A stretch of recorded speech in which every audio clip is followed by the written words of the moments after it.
эфіры. Все, можем пачынаць. Вітаю, дарагія сябры, вы на канале Беслайф. Сёння у меня ў эфіры легендарны баец батальёна Волат палка Каліноўскага Дзяніс Урбанович з пазыўным Вакалак. Сёння мяркуем... Вітаю, спадарства. Прытанне. Сёння мяркуем найбольш важныя пытанні, сітуацыю на фронце, ролю беларускіх добраахвотнікаў, выклікі перспектывы барацьбы за свабоду. Далучайцесь да размовы, пішыце вашы пытанні ў чат, а мы пачынаем. На днях палку Каліноўскага споўнілася 3 гады. Як змяніўся полк за гэтыя 3 гады? Ну, сама і вайна змянілася. Першапачаткова я памятаю, калі ўсё это пачыналось, калі арганізоўваўся полк, рота, потым батальён, потым полк. Шчыра па мне, першы год вайны, і будзем так казаць, першы этап служэння в палке Каліноўскага, естественно, раней аўтамат там по 5 раз разбираешь, нейкі задор, інтарэс, но самое галоўнае, что ты разумееш унутры, что вось зараз наконец-то будуецца беларуская нейкая хоть вызвольная армія, ці там штосьці атрымаецца, мы хотя бы нешта зможам вырашыць па Беларусі.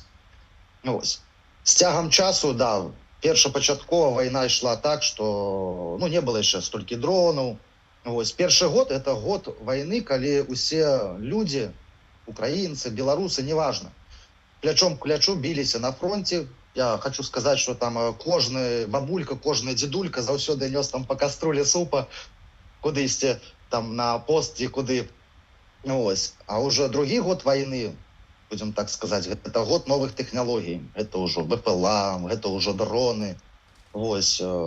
Третий год войны, на жаль, я его могу назвать только годом коррупции, потому что, на жаль, яна ж присутнічае ў кожнай краіне, у коррупции нет национальности. И третий год войны для меня склаўся с таким уражением, что вось зараз чамусьці пачалі трохи здувацца и пачалася вось гэта коррупция. Полк Каліноўскага, конечно, як бы пакінуў шмат успамінаў, вайшоў в гісторыю, і было бы ўсё цудоўна, если бы яно пачыналось бы ўсё правильно. Гэта уже другая гісторыя. Мы згубілі шмат хлопцаў,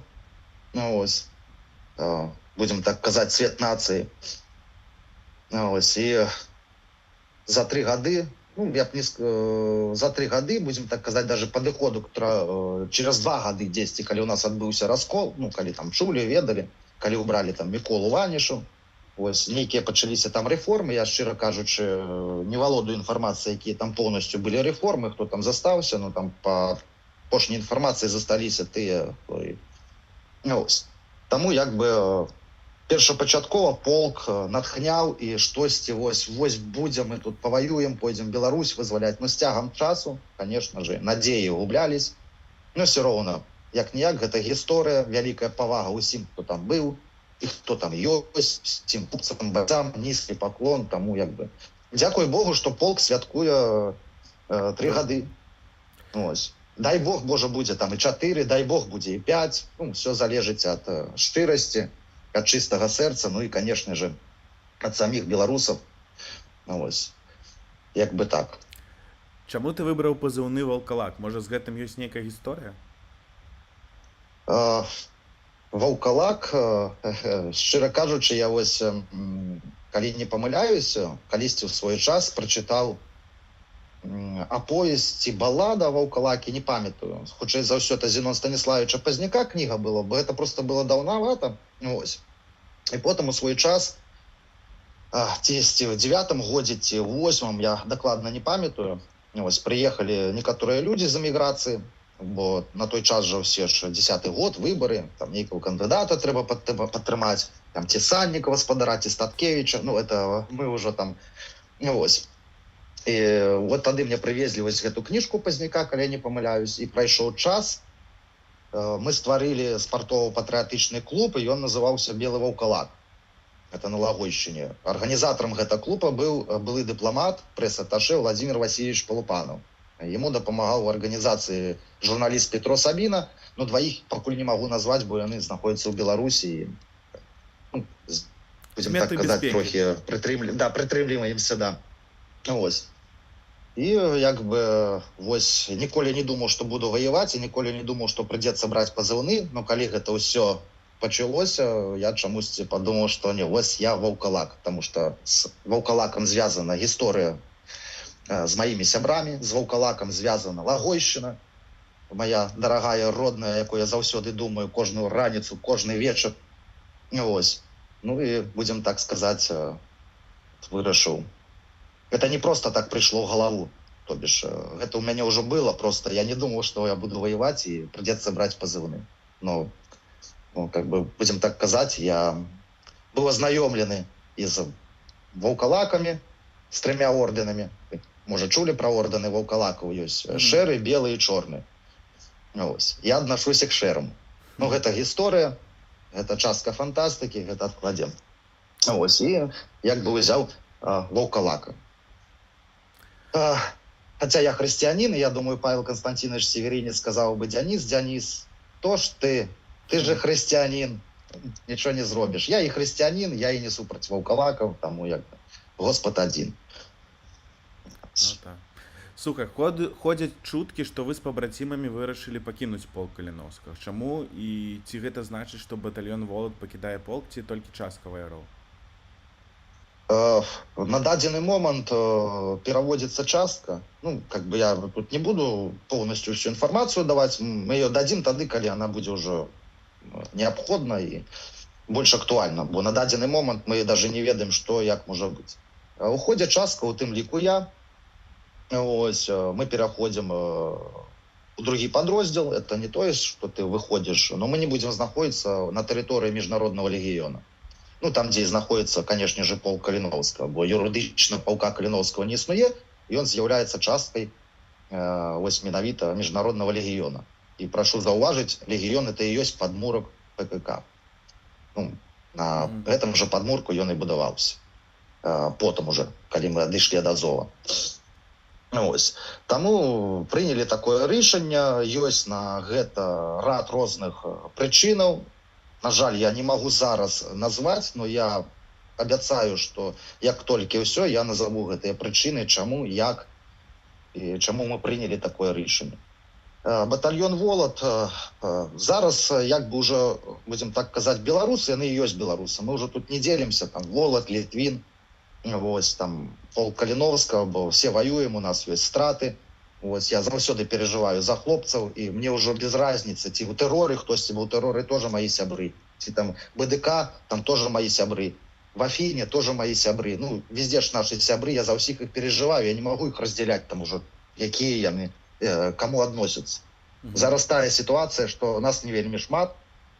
Ось, у нас не столькі шмат сілаў, щоб мы там развернулись і пайшлі вызваляць Беларусь, но, будем так казаць, аб'яднання, сяброўства і аб'яднання под аднім агульным чырвона-белым сцягам і нашим нацыянальным гербам пагоня, я думаю, гэта і ёсць вось гэта ўся сіла. Не разделение там, вот мы подняли флаг полка Каліноўскага, значыцца, вот мы тут одни і все. Не, усе беларусы воююць, все беларусы заслугоўваюць павагі.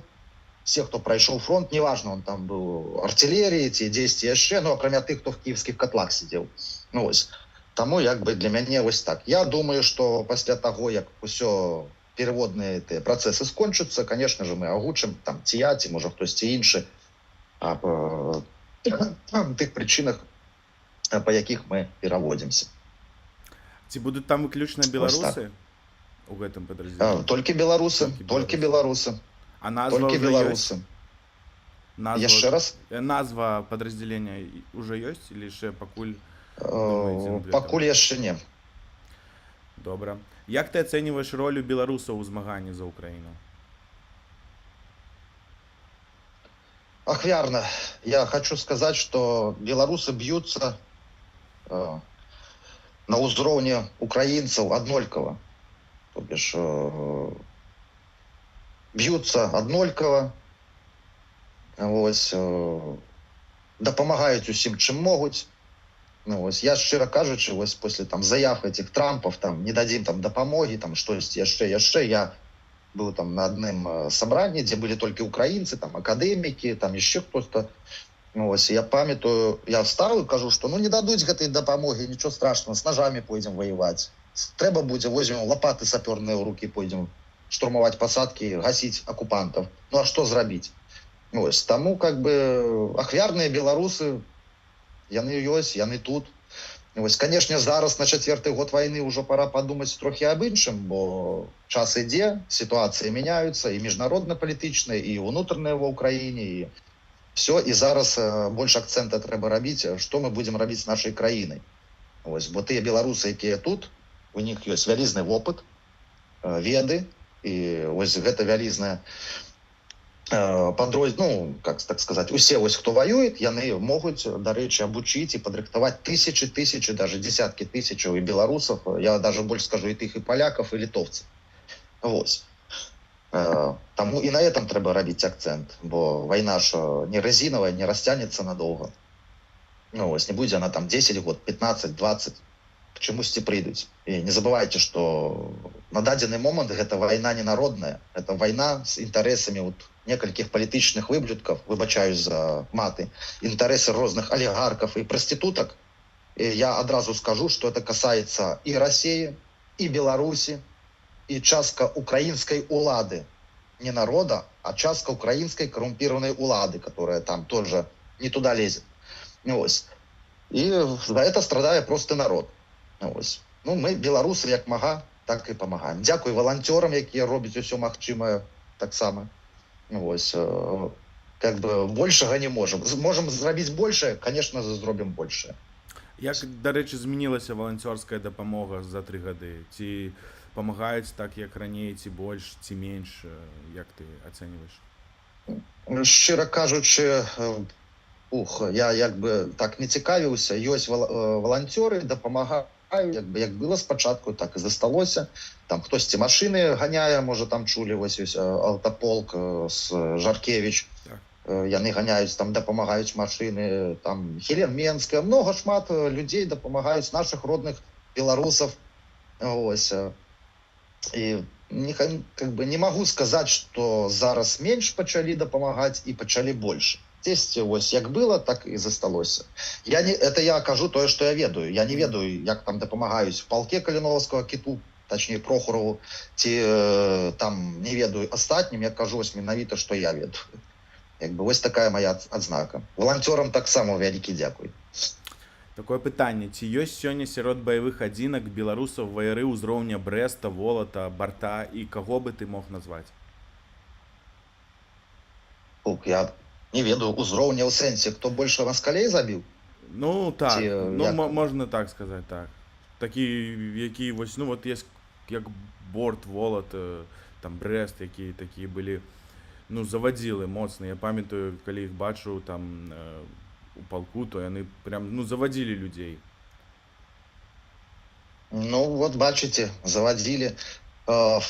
Я не могу сказать, все аднолькавыя, я шчыра скажу, как бы для мяне ўсе, вось, я сумую, мы, дарэчы, учора з Янам Беларусам, там, Серёгам вспоминали, сябро нашего дорогого, и Бреста, просто ў размове, просто іх не хапае, вось, без іх просто трудно. Ну так. Трудно так, без так. жартаў, сябро, я вось шчыра кажу.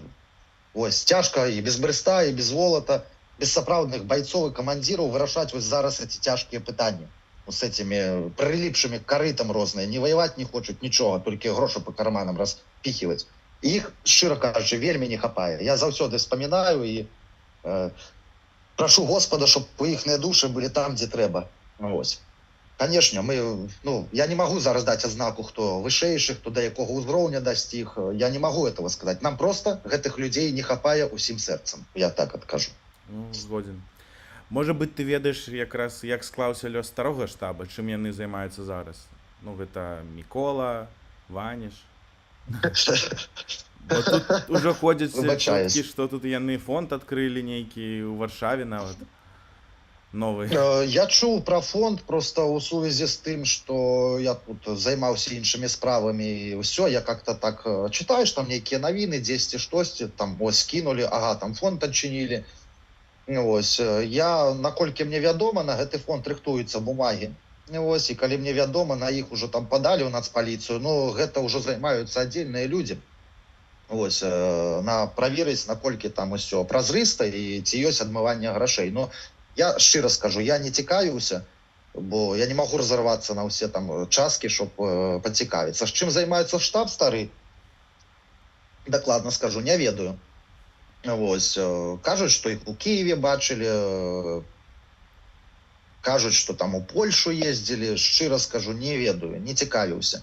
Бо мне больш цікавыя хлопцы, якія ваююць, і хлопцам, якім трэба дапамога і вырашаць пытанні. Тут пытанняў шмат, і не толькі вайсковых, і пытанняў і па параненням, і па легалізацыям. Таму я не сачу за гэтымі людзьмі. Вось, іх меч Господа настігне, гэта справа часу, не разберуцца там, разберуцца другія. Вось. Як бы так. Кажу шчыра, ведаў бы сказаў, не ведаю. Разумею. Вось. Ці адчуваеш ты падтрымку беларусаў з радзімы?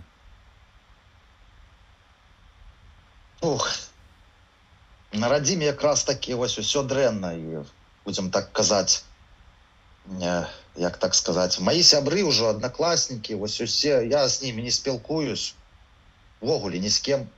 Вось, я даже з сестрой не спілкуюся. На жаль, вось так атрымалось, што вот з сям'ёй я атрымліваю інфармацыю так, бо там складана ўсё, я не буду казаць. Беларусы, якія там знаходзяцца, падтрымка, ну, можа якасьці адчуваецца, но большая частка, как бы, усе лічаць, што вайна, ты воюеш, мы вайны не хацім, і чамусьці все думаюць, што в гэтай вайне вінавата Украіна. Это я кажу пра тых беларусаў, якія ў Беларусі, но не такія свядомыя. Ось. Ім вельмі складана даказаць, што, ну, сябра, якая Украіна, якая вялікая рашка, і ты ж бачыш, што, ну, не можа такога проста быць. Ну, ось. А некаторы мне быў напісаў, я даже могу яго назваць, Александр Куіш такі, ось, і мне кажа, типа, Дзяніс, завязывай з вайну, на нас поляки нападают, треба брать у руки зброю. Я думаю, что ж здарилось там? Я пишу, какие поляки, с чего ты взял? Он мне там некую информацию досылает. Вы разумеете, до чего? А он сам зараз живе в Орші. Я не розумію, як там поляки нападають, я вибачаюсь, там нічого, ну от у них так. Хоча у свой час ён быў больш свядомым, ён разумеў, што ўлада Лукашэнкі не вельмі, но зараз, бачыце, як переабула. І шмат людзей. Я глядзеў в інсце, там шмат маіх аднакласнікаў, знаёмых адпісалася ад мяне. Ось, можа у сувязі з тым, што баяцца, можа у сувязі з тым, што змянілі свае погляды. Я не запытаў, яшчэ раз скажу, на ўсё воля Господа, кожны абірае шлях для сваей душы сам, таму як бы это іхняе меркаванне, раз яны так лічаць, это хай будзе так. Ось. Ну, хацелось бы, каб неяк трохі народ Беларусі у Беларусі абудзіўся. Іміграцыя, яна не вельмі так, а вось народ у Беларусі, если он абудзецца і выйдзе такім колькасцям, як выйшаў у 2020 году, но толькі зараз, вайсковыя могуць падтрымаць гэты народ. І ў гэты час мы зможам нешта зрабіць. І яшчэ раз скажу, Беларусь патрэбна толькі нам. Не ЗСУ туда пойдет, і ніхто іншы. Толькі мы. Это наша краіна. І тут ужо трэба думаць кожнаму беларусу, што мы можам зрабіць. Так, трохі атышоў ад тэмы, выбачаюсь. Ўсё добра. Ці сумуеш ты па Беларусі, і чаго больш за ўсё не хапае? І куды б ты пашоў у першую чаргу ў Беларусі, калі б з'явілась такая магчымасць бяспечна наведаць радзіму, вядома? Першапачатковая, конечно же, дамоў да бацькі. Ну, вось. Я наведаў бы Курапаты. Это абавязкова, бо это сэрца Беларусі, акрываўленае сэрца Беларусі. Рэпрэсіі 30-х гадоў, знішчаўшыя беларусаў, рэпрэсіі пасляваенныя, потым пачаліся рэпрэсіі ў 10-м годзе былі, і ў 20-м годзе. І беларусы жылі ў гэтых рэпрэсіях, і Курапаты сталі сімвалам болю беларусаў і этих рэпрэсій. Міграцыя — это тоже рэпрэсія. Ты з'язджаеш у іншую краіну, ну що, там табе вельмі добра, это тоже рэпрэсіі. І там, конечно же, я пайшоў бы в першую чергу туды, паклаў бы кветкі, крыжу пакут, схадзіў бы на Галгофу, помаліўся бы, і хацеў бы это, конечно, зрабіць бы разам з Северыцем, з Дашкевічем, з Николаем Статкевічем. Ну, вось, бо я іх лічу сапраўднымі героямі, вось, сынамі бацькаўшчыны. Я заўсёды быў з імі, я заўсёды іх вспамінаю. Ось, без іх Беларусі я не бачу такой, якая была з імі, калі вы памятаеце пратэсты, арганізацыя акцыяў. Ось. Ну і, конечно же, мою святую любимую Лагойшчыну, якую я вельмі люблю. Зараз заплачу таким пытанням. Ось. Даже не ведаю, што сказаць. Просто люблю іх. Я паддаў бы ўсё толькі вось дадому, на радзіму. разбуцца і прайсці басіком па сваёй зямлі, адчуць вось тое, што ўсё то жыццё, якое я жыў дома, давала мне вось гэту беларускую нацыянальны дух, вось, любіць сваю радзіму, сваю мову, свой герб, сваіх бацькоў, вось, паважліва адносіцца пажылым людзям. Гэта ўсё дала мне лагойская зямля, і не толькі мне, шмат выбітным людзям. Там і Ніл Гілевіч нарадзіўся. Вось, таму, канешне, вельмі хочацца. Я думаю, усе беларусы зразумеюць. Вось дом гэта самае блізкае к твайму сэрцу, дзе б ты не знаходзіўся. Канешне, па-першае, у якіх бы ты умовах не быў у Беларусі, канешне же, ты паедзеш да хаты. Отак. Якія выпадкі тебе найбольш запомніліся на гэтай вайне? Такое вось, што прям уразіла?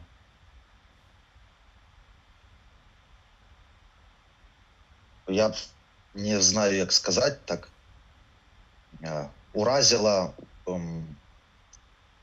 в плане смерцей ці в плане тое, што я бачу, просто тут Ну, тое, што ёсць бачыў, такія тое, розныя што бачыў. тонкі.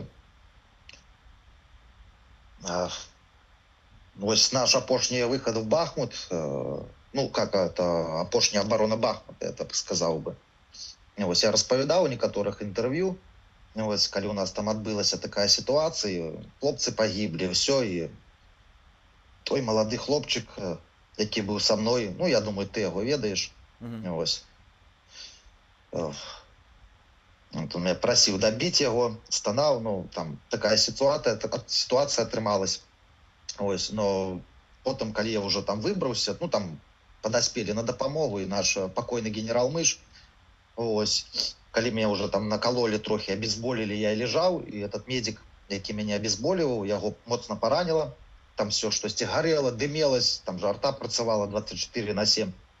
Ну, ось, і я памятаю, сквозь гэты дым ідзе ці 8, ну, ось, ідуць украинские войсковцы, и один из них несе свою руку, бо она на коже болталась, как-то ее приставивши так, другой трымая то, что вот висит с уха, ну, вот это трымая, и они так медленно идут, не сгибаясь, там нет выбухов, там же и пули свистят, там, ну, просто идет разнос. И они как вот, я одразу, коли меня уже потом выковали, уже там вынесли в подвал, я уже вспомнил даже вот секундно, ось, меня вытошнило, меня там мощно тошнило. Ось, была открыта черепно-мозговая сзади. Ось, и я вспоминаю ось кино нейкое, глядел зомби, коли там они идут такие, и тут думаешь, что я в Бахмуте, 23-й год, травень месяц, и глядишь, идут украинские вояры, герои, один свою руку несе, другий трымая то, что у него тут, я не ведаю, оторвало ему то ухо, и что там, и он его так, и они идут медленно, все в крови, у когось броня знята, яны ідуць просто стаміўшись, вось, і это так вельмі было, конечно. Ось. От. І хлопцы наши потом там як бы леглі. Генерал Мыш, я ведаю, что генерал заплакаў, калі все адбылось, ён заплакаў.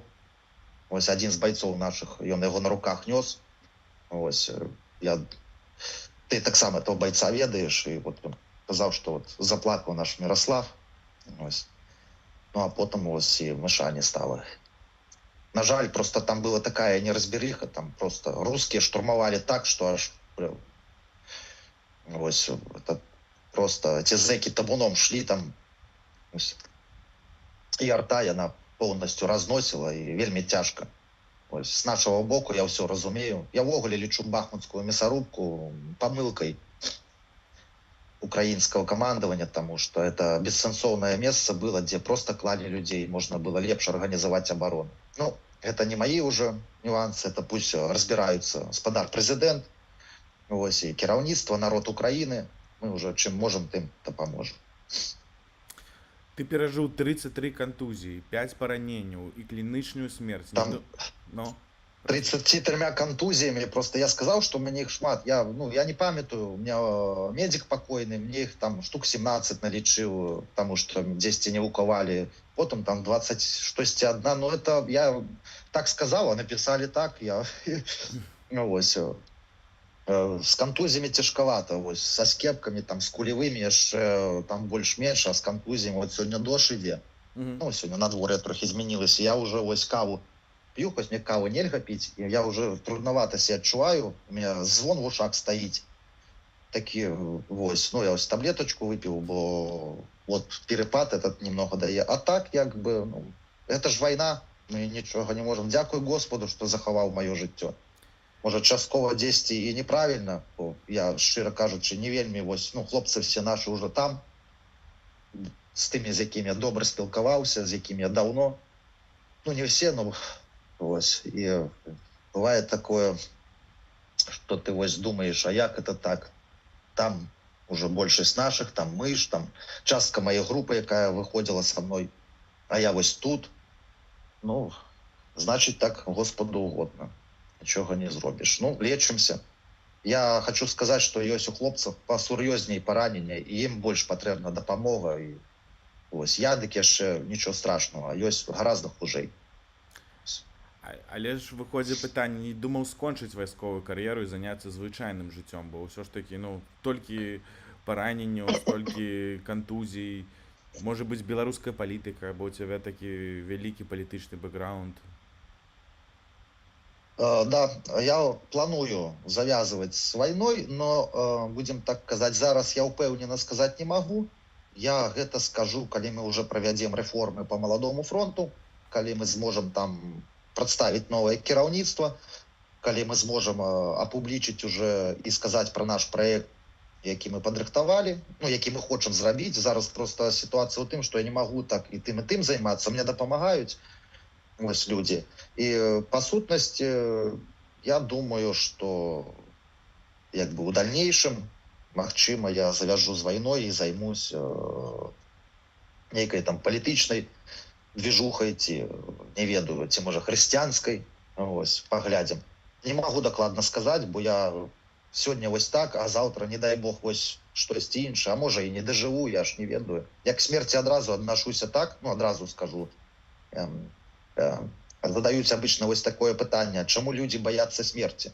Ну, не все ж люди боятся смерти. Люди, тыя, якія боятся смерти, яны просто з ней не знаёмы.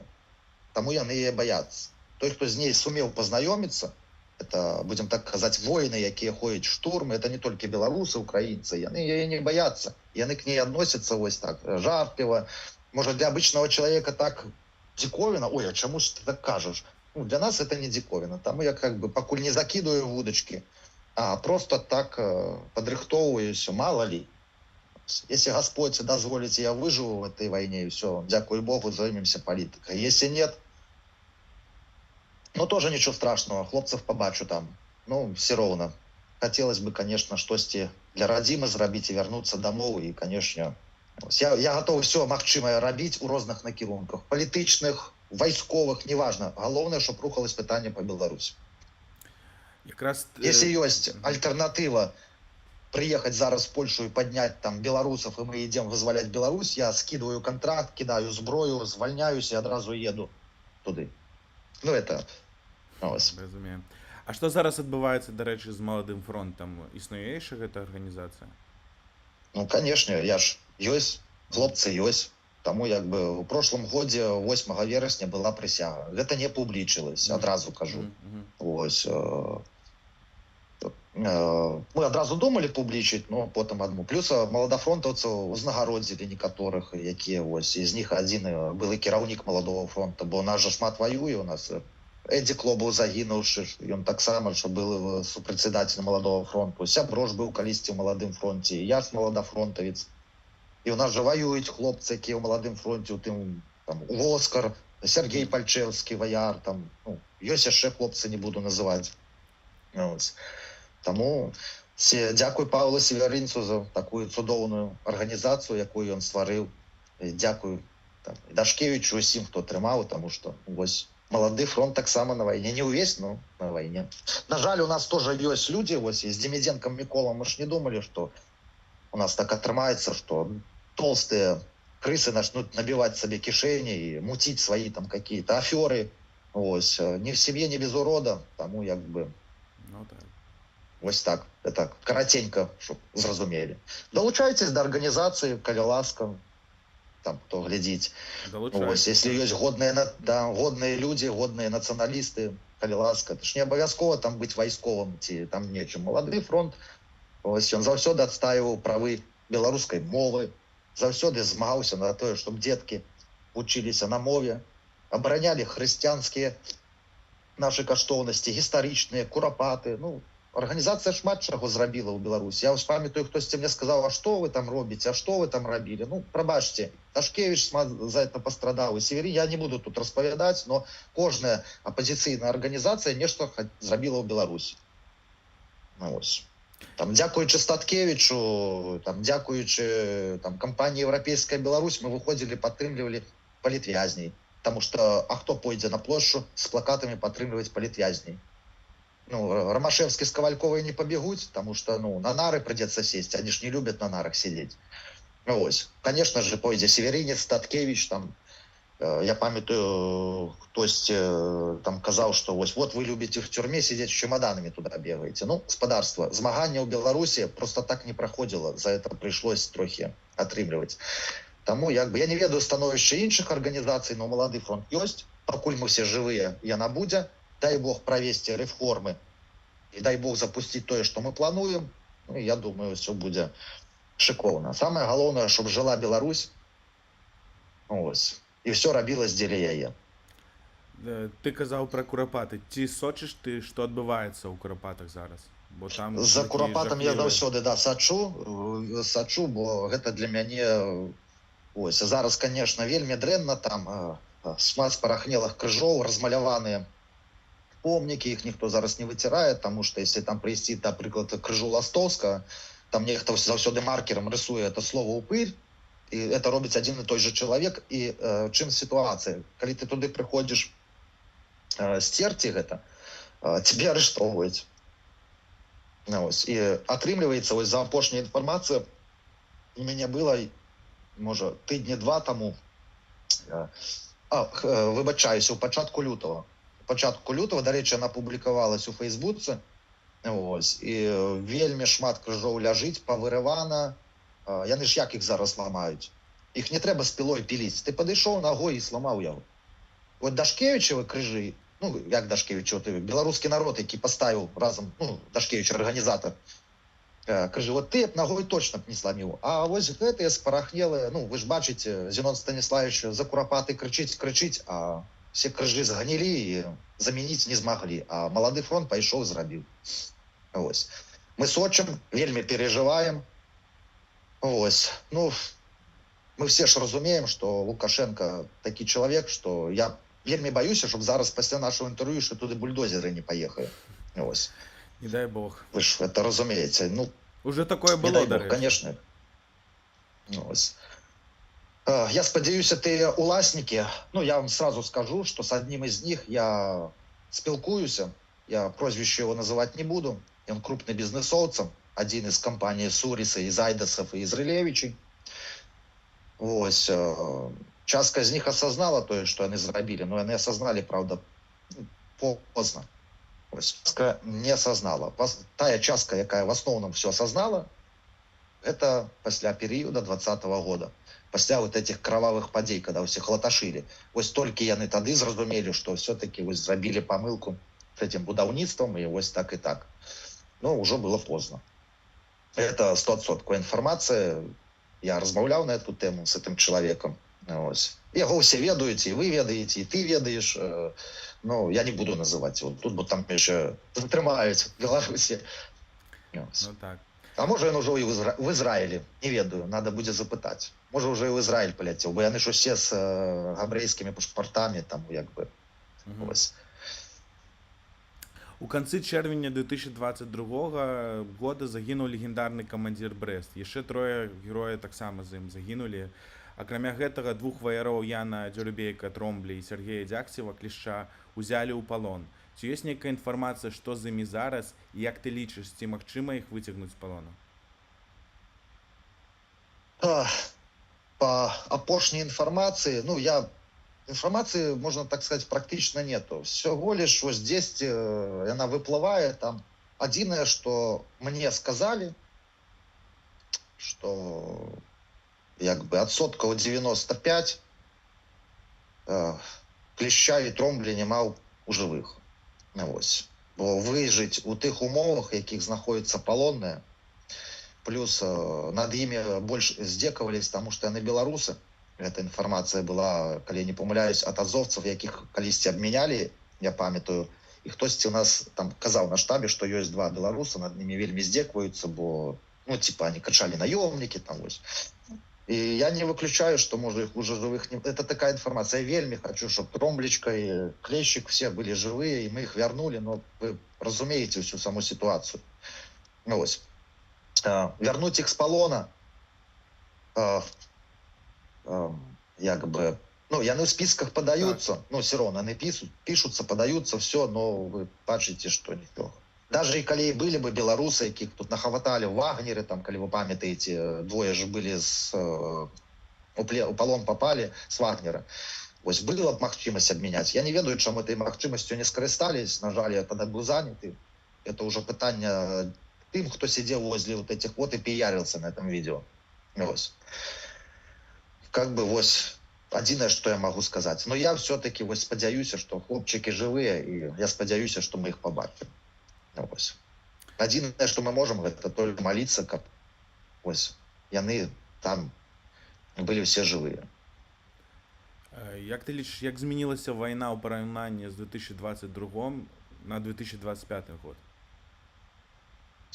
Ну, 25-й год толькі пачаўся. Ну, 24-й. У сувязі, да, бо 25-й год пачаўся, і Трамп тут з Зеленскім, і незразумелыя розныя сітуацыі, поэтому яшчэ пакуль не магу прааналізаваць. А вось на 24-й год, як я і казаў, што вось чамусьці такі коррумпіраваны год аказаўся, што вось есть фронт, вайна ідзе, ну, хтосьці на гэта ўжо не звяртае ўвагі. Не буду ўжо паўтарацца, там казаў ужо. Ну, вось. Канешне, электронна, будем так казаць, роботы, розныя НРК, FPV-дроны, там роботизированные системы. Ось, яны ўвайшлі ў гэта, будем так казаць, падкрэсліваючы будучыню. Мы зараз таксама ўсё ж это прапрацоўваем, там глядзім, вучымся, бо, напрыклад, эвакуваць раненага, як раней, там 4-6 чалавекаў трэба яго несці, вось там в апошнім відэо, дзе мы там вось быў бой, неслі параненага, вось што полк Каліновскага, второй полк Каліновскага выкладывал их два, что оказывается, не оказывается, ёсць так. Ось. І вось гэтыя роботы могуць замяніць шмат людзей. Для Украіны на дадзены момант самае галоўнае максімальна акцэнтироваться вось на НРК, на беспилотных системах, потому что людей мало. У нас, ну, нету такого вялізнага ресурса. А роботы могуць замяняць чалавеку і ні аднаго, і ні двух, і працаваць. І трэба рабіць афіцыйныя праекты на ўзроўні дзяржавы. Вось. Распрацоўваць і па оптавалакну, бо Рашка вельмі выкарыстоўвае оптавалакно, а з ім, ну, іх рэпкі ж не валюць, трэба адстрэльваць неяк. Там, ось. І у них это немножко больш продвинуто. І ў гэтым накірунку трэба і нам развівацца, і беларусам, і украінцам. Ось, таму што калі нам і прыйдзецца пайсці ў Беларусь, ремарочка, нам усе гэтыя роботы, все, чему мы навучимся, но тоже нам спотребится вести розныя выведки, падрыхтоўвацца. Ось. Таму як бы я спадзяюся, што вось 25-м годзе все-таки как-то у накірунку менавіта вось беспілотных сістэмаў, роботизированных всех комплексаў будуць нейкія здвігі, і на фронте можа стане больш-менш, бо людзей, шчыра кажучы, шкада, і трымаць такую сілу, якая пытаецца залезці да цябе ў краіну, ну, зразумей, сябра, гэта вельмі цяжка. А з роботамі гэта неяк. Людзей трэба берагчы людзей, бо пасля вайны ў краіне будзе цяжэй. Трэба падымаць і эканоміку, падымаць дэмаграфію, бо шмат загінула, трэба нацыю аднаўляць. Ось. І, конечно же, роботы могуць замяніць на фронте шмат людзей. Ось. Ну, першы год вайны, вы ж бачыце, былі людзі, быў ресурс, мы біліся, і дзесьці штосьці маглі трымаць і даже адбіваць. Ось. А зараз ситуация изменилась, мы идем уперед, развиваемся, и, конечно же, ось, хотелось бы, чтобы уже вот 25-й год больше акцентировался менавіта вот на то, что я им сказал по роботизированным комплексам. Так простее воевать, так мы сэкономим шмат людей, это касаемо усіх, я кажу, и украинцев, и белорусов, ну и, конечно же, с такими ресурсами можна как-то і адбіваць патрохі тыя землі, якія акупаваны, ці весці хаця бы нейкую вывед. Паверце, гэта вельмі дапамагае, і гэта вельмі актуальна. Чым бегаць з аўтаматам па пасадкі і чакаць, калі тебе пуля ў галаву прилетіць. Ось. Ну, это уже жаданне другого, яшчэ кажу, если б трэба было, я побежал бы, но все-таки трэба вось. І я спадзяюся, што 25-й год будзе вось менавіта з акцэнтам на гэта. Бо перамовы перамовамі, супыненне вайны — это супыненне. Россия — гэта такая краіна, я не хочу абразіць, там ёсць жа нейкія рускія больш-менш нармальныя, і РДК воюе, і все, но это тая краіна, якая там скажу, добра, мы миримся с Украиной, а потом через 5 годов опять их там русский язык ушаміліць, і што яшчэ, і яны зноў пойдуць с войной. Украина не зможа очухаться за короткий период, ей надо годов 50, чтобы адрадзіць, вось хотя бы повысить и демографию, нараджаемость. Вось это доўгая складаная рэч. І лінію і абарону краіны смогуць трымаць роботизированные комплексы, системы, якія ў нужны момант адрэагуюць, нанесут удар як і по воздуху, так і по земле. Ну, это як я бачу. Зразумела. Тут і люди пытаюцца, ну і у меня есть такое каментар, пытанне, што ты думаеш увогуле пра прыход Трампа да ўлады ЗША і яго патрабаванне да Украіны пра мірныя перамовы з Расіяй на іх умовах? Щиро кажучи, як так сказать, я не разумею ввогуле ўсе народы, чаму да ўлады допускают бизнесменов, розных этих, как их там назвать, предпринимателей, у которых бизнесы. Их нельзя допускать кіраваць державой. У них заўсёды, будем так казать, адсоткаў 80 у крыві гуляе вось гэта вось, те, что продать, как выгодно обменять. И в итоге украинцы и Украина отрымливается какой-то вось, давай на мои умовы, мои ископаемые, ты. Вось. Я не ведаю, чему так Трамп повел, ці он там с ума сышел, ці что. Вось. На этом моменте, конечно же, мы подтримаем Зеленского. Вось. И я сразу скажу, это вельми тяжко домовляться, это тоже такой этап не вельми. Вось, калі ты ездишь, домовляешься и там, эти мозги аж плавятся. Вось. И тут, калі ты думаешь, ось зараз тебя падтрымаюць, ці хотя бы доведут до той кропки, чтобы нейкий мир заключился, а тут тебе резко кажут, что там некие агрессоры, там Украина начала войну, ой, я не то я сказал. Так ты ж президент. Ты сказал одно, потом кажешь другое. Вось. Не ведаю. Все-таки, будем так казать, поглядим. Трамп рыженький, у нас хитренький. И я думаю, что он с этими выкрутасами, мне кажется, играет некий спектакль. Я думаю, треба почекать и поглядим, что будет далее. Я думаю, что далее может отбыться вельми непредсказуемо, особливо у бок Рашки. Я откажу так. Ты казаў пра Зеленскага. Увогуле, як ты ставішся да прэзідэнта Украіны Зеленскага? Ці ўсё, што ён робіць, ты лічыш слушным? У пачатку я немножко вспомню историю. Мы стояли на обороне Куропатов, когда были выборы в Украине. И я памятаю, были размовы там, ось спадар Зеленский, спадар Порошенко, там еще кто-то. Мы так размовляли. И, конечно же, на той час я якби, ну, може, я не повністю інформації володав, но я чомусь більш лояльно був к спадару Петру Олексійовичу Порошенко. Но так как мы обороняли сердце Беларуси, у нас питання по Беларуси, конечно, я не акцентировался там, бо у нас 20-й год надходит, ну, там же скоро выборы будут, и нам треба было думать, что будет там. Ось. У период войны, ну, в связи с тем, что отбывалось в Северодонецких, Бахмутах, все вот это, окружение там розное, немножко довер к Зеленскому згубился. Но пасля ось апошніх размоў, и так как он яростно, не побоявшись огрызнуться вот этому рыжему и оборонить Украину и сказать, что нет, я щиро скажу, вот гэты поступок заставил даже, я не ведаю, даже может там категоричный каких, но для меня он, конечно, после такого поступка, будем так сказать, молодец Вырос Зеленский. Ну, так, надо было еще шелбана дать этому Трампу, вот, чтобы он так добро заехало ему. Вот. Мне шкода украинский народ, и шкода, когда сидит человек, миллиардами там в карманах понапихивал и рассказывает, кто здесь на кого напал и кто какой не прав. Ось, ну это ввогуле, я не разумею, я спадзяюся, што амерыканцы вырашаць гэта пытанне. Ось. І пытанне можна вырашыць. Вайну можна супыніць хоць у любой момант. Это виноваты они со своими торгами этими, выбачаюсь. Они ж ніколі не улічваюць слёзы дзяцей, слёзы бацькоў, якія праважаюць свайго сына в апошні. Они же это нічога не улічваюць. Ось. Они только смотрят, о, природные ископаемые выкопаю, о, это, ну, господарство. О, а чему Россия газ продае Германии дешевле, чем усім? А, мы сейчас и с этим разберемся. Ну, это уже отдельная история.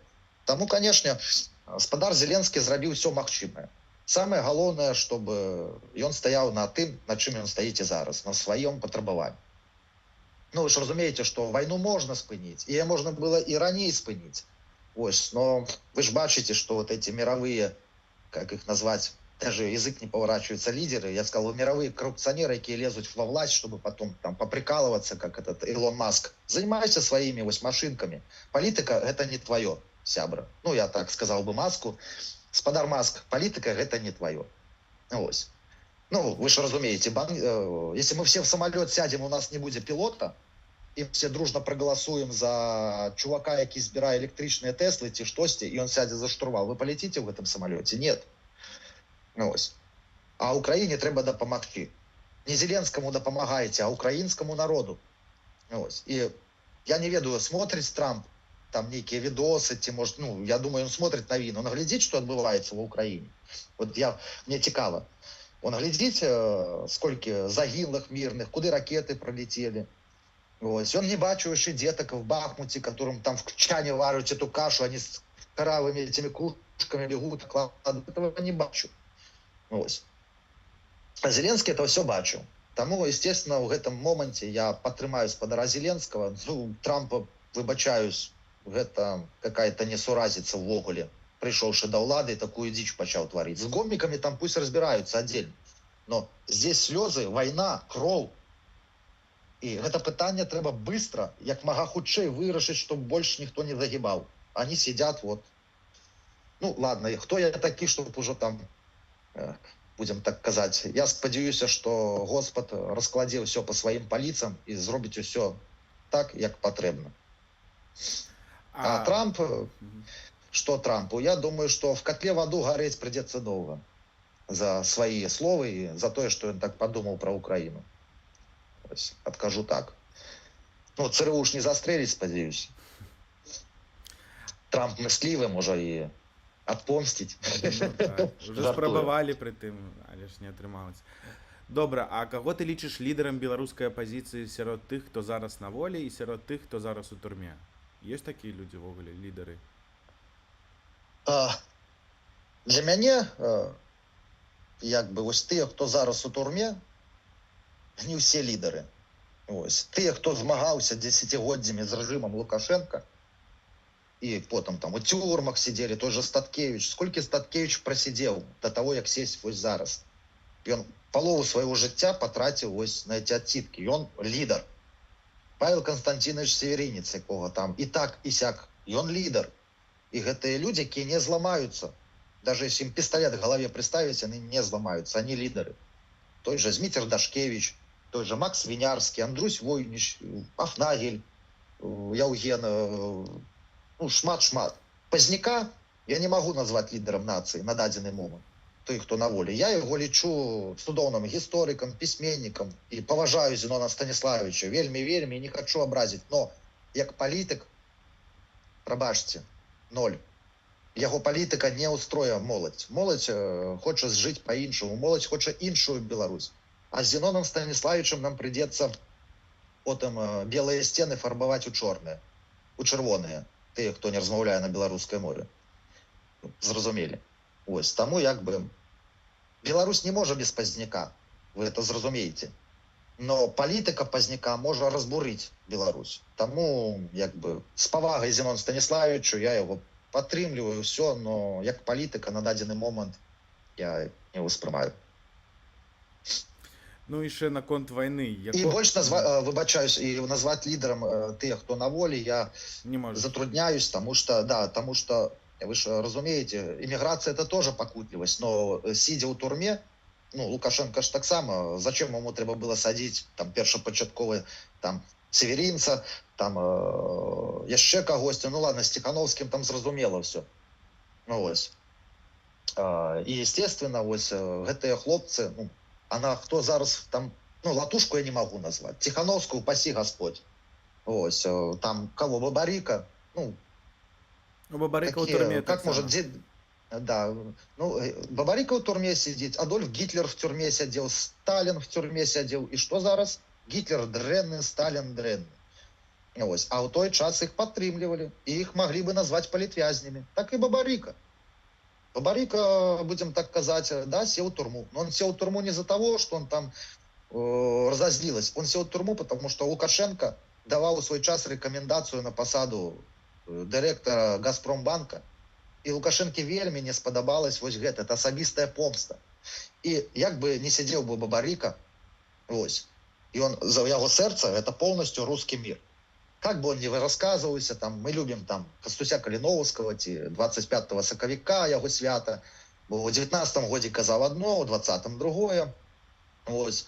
Я разумею, что ему там може и не сладко сядиться, я все это разумею, и все. Но, господарство, не забывайте, человек, який зністожив 42 мільйони, Сталин, тоже сидел в тюрьме.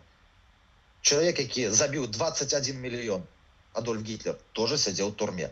Троцкий, я там не буду перечислять этих коммунистских архаровцев, они все так само сидели в тюрьме. Добре. Я думаю, что все зрозумели. Ось. Ну і ще трохи про війну. Який твій був самий складаний бой?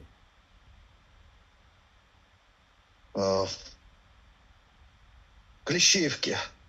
Такі, як, ну, ми там виходили в штурми не один раз, ось, а на той раз так отрималось, що мені розорвало зброю, у меня уже не было гранат, потому что мы штурмовали, зачищали окопы там и все. Ось, и те, кто был со мной, все получили, то бишь штурмовая группа там у складе 4 человек, ну, я в штурмы хожу заўсёды меньшинством, я ніколи не хожу. Ось, ну, если я как командир группы, то я иду, ось, там, двое спереди, двое прикрываю, ну, нашим стандартным, зараз трохи изменилась наша тактика, ось, хотя мы уже не занимаемся штурмами. Ось, и так атрымалось, что меня поранило, перший прилетел это аскепки, ось у меня кроў пайшла, там турникет пока натянул, кроў вельмі хутка, так в шаг, и я там буквально секунды.